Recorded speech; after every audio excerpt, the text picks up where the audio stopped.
So we have two more models. Pronunciation is there, models. Do not speak it, models. So speak it, models. So we have two more models with us here. That is may and might. I am starting with may here. And see the use of may. It is used for possibility. That means doubtful in present. Something doubtful in present. For example, he may come. It means something doubtful. So possibility. It may rain. Possibility. Doubtful possibility. Alright? So see the sentence here, which is example. The book may belong to Sudha. There is some book. I'm not confirmed. So I said this book may belong to Sudha. Then second sentence, to seek permission or to grant permission. Very famous sentence is, may I come in, sir? We have heard so many times in the classroom, people generally, may I come in, sir? So this may is used because we use may to seek permission. So you may go. You may go. Grant permission. Okay? May I use your telephone? Permission. May I take your pen? Permission. To seek permission. This is the way. So the third one is purpose. What do you mean by purpose? We eat so that we may live. This is here. We eat so that we may live. There can be he works hard. Just see here. He works hard so that what? So that he may get good marks. This way, purpose. Then there is wish or prayer. May God bless you. May fortune smile upon you. May you live long. All these are either wish or prayer. I pray to God, I wish for somebody. So these are four rules that you can follow for may, use of may. If you go to the other side, we have might. Might is the past form of may in indirect speech. How? He said that he might come. Because we have here past, simple past, naturally this may change into might. This is very easy. Then second one is slight possibility. Might is used always when there is very slight possibility. For example, the inspector might visit home. What does this mean? This means the inspector was supposed to come, visit our home, but there is slight possibility he might come. If I say he might come, it means understood that the possibility is very, very less. Then third one is, just be focused here or careful, hypothetically remotely. What is hypothetically we did in the wood? What was it? Hypothetically, hypothetical, meaning thereby something imagining. Something imagination, some imagination. Something that is not based on truth, far away from the truth, remote. There is no possibility of any truth in it, still we use. That is, if I win the lottery, I might buy a car. This is very clear. If I win lottery, to win lottery is not a game that you go in the playground and you just take a ball or you you smash or do any stroke, 4 or 5 runs. Not like that. Winning lottery is entirely the game of fate. So, hypothetically remote, meaning thereby far off. This imagination is too far. So, if I win the lottery, I might buy a car. This is here. Fourth one is speculation about past action. Anything that was past and he had only speculation, hope of the past. maybe truth or maybe wrong, maybe truth or maybe false. He said he told me that she might have stood first in the class. Might stood first in the class. Meaning thereby in the past, sometimes she had stood first or second, but that was not clear. There was doubt. So he said she might stood or he might stood first in the class. The last one is very interesting to do. Greater hesitation. Might is used when there is greater hesitation. We always have heard teachers saying in the class, dear students, why you are hesitant? Come up, speak. Be friendly. Let it be wrong. Nothing is going to happen. Ask the question. But they don't ask question. We are after them. They don't ask. But now the generation has changed. It is not our back days of 20, 30 years back. Now the generation are so much exciting to ask questions in the class. So this greater excitement, greater hesitation is not there. All right. But we are doing a sentence.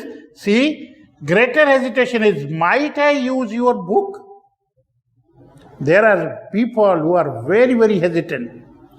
They know that they can get this, but even then they feel hesitant.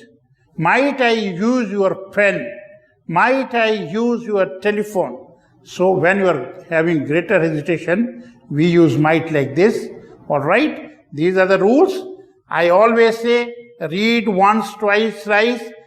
Please do always some sentences which are equivalent to those counted sentences. Only then the concept becomes always clear. All right? Yes, we have two more models, can, could. Again, we'll be doing with the rules first and see where do we use can. Okay? Can is used for ability or power. There is a lot of difference in ability and power. For example, I say, I can lift this particular duster.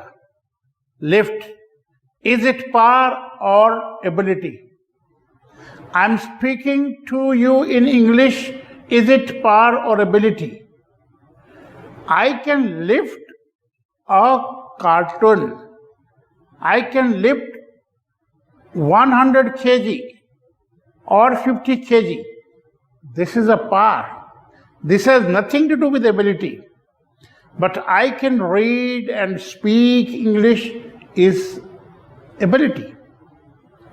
All right? Suppose a girl of first standard or second standard is speaking very good English.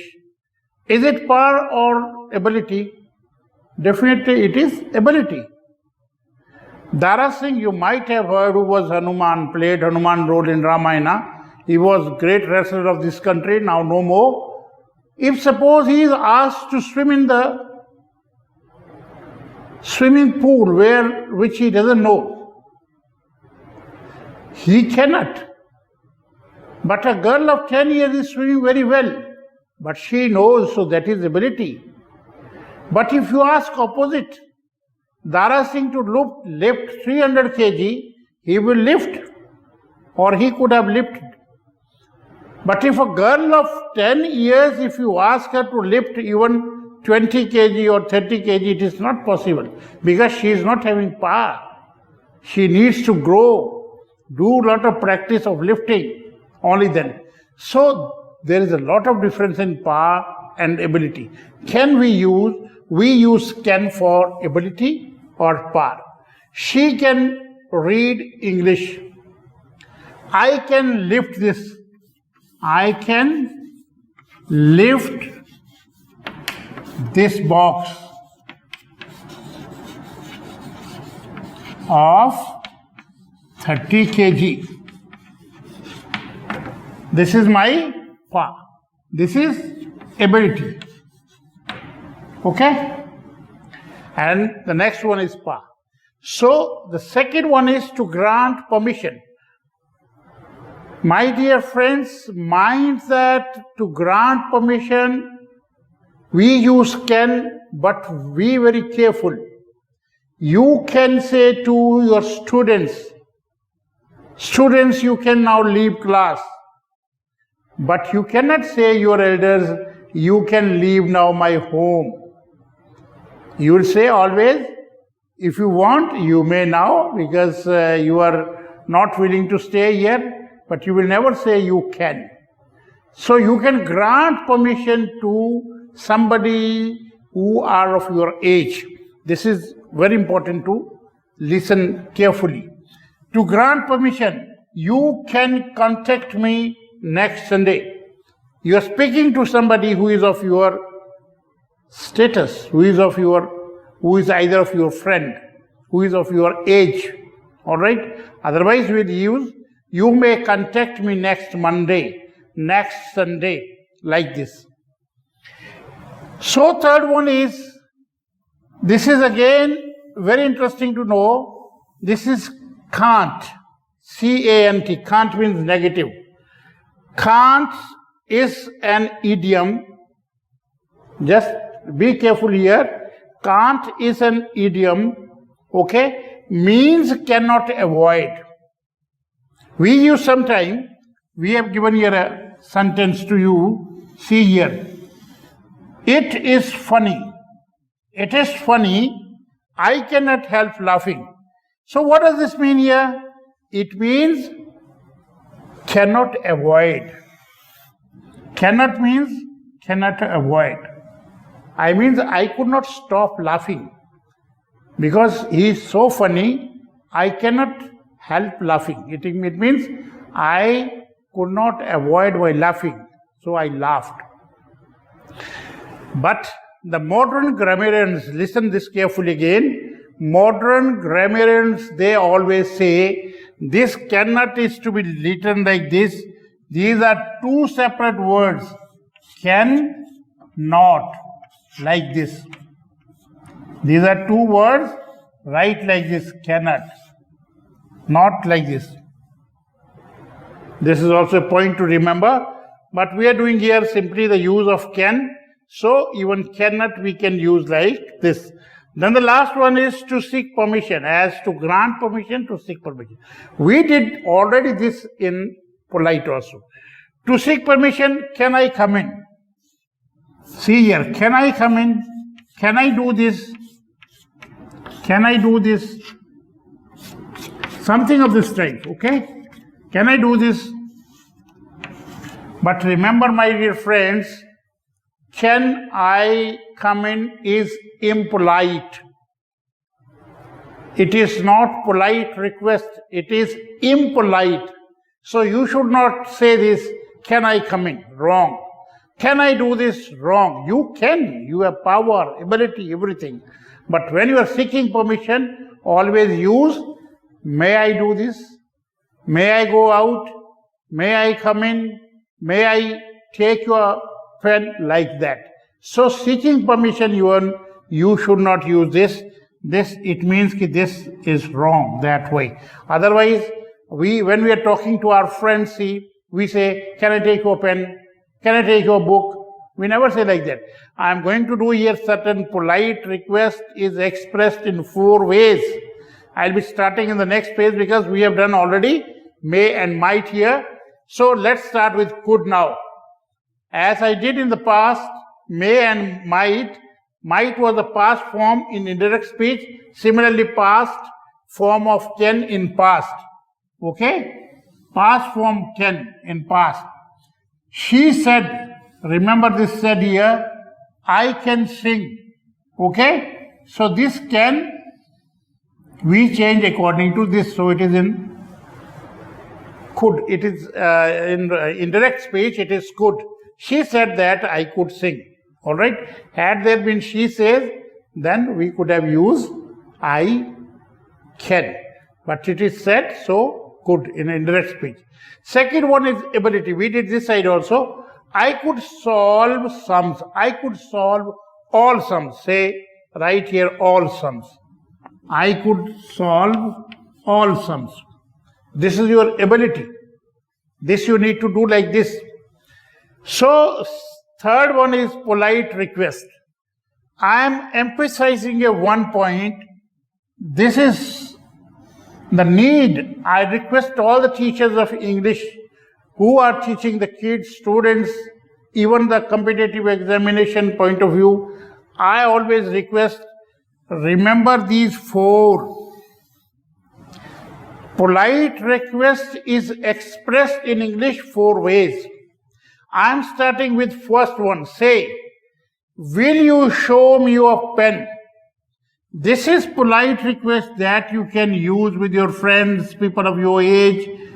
Even this can go. This is the first category of polite request, meaning thereby first type of polite request. Then second one, if you want to express, you want to be more humble, so you can use would. Would you show me your pen? But if you want to be more polite or more humble, suppose you are entering your teacher's house. You say, could I take you this book, sir, today? Because you are expressing the highest form of polite request. Could you show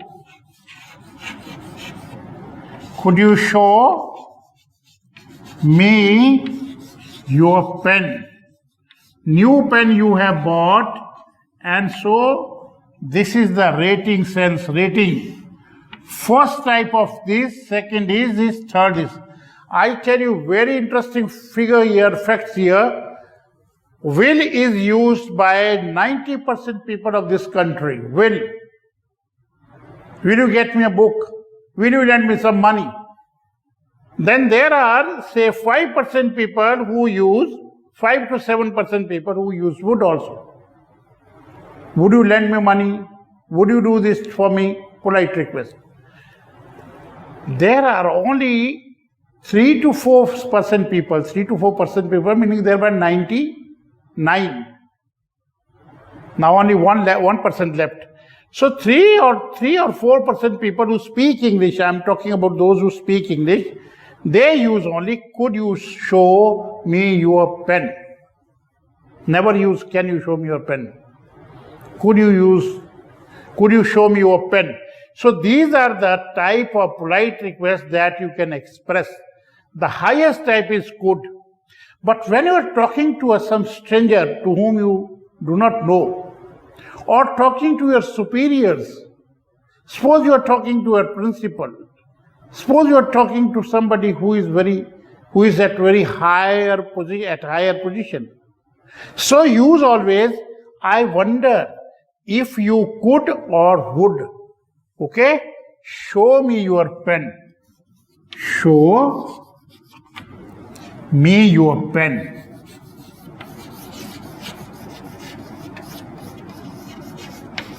Now see, isn't it a very great difference? It is. So express your polite request in four ways. Will we have done already, and would we have done already, and could we were doing today. So I need to tell all my friends who are the YouTube viewers that these are 4 types always. Remember them and speak accordingly. People will make your final assessment. Yes, that this man or this gentleman or whosoever, maybe girl also, knows very good English, because they are using fantastic sentences, fantastic words to express humbleness, politeness. So my dear friends, this is my humble request to all of you, that remember these rules like this and find the difference in your speaking skill and find the difference in your writing skill, and you will start noticing certain changes in your language skill. So that's all for Can Could. May my today. We'll be meeting in the next video next time.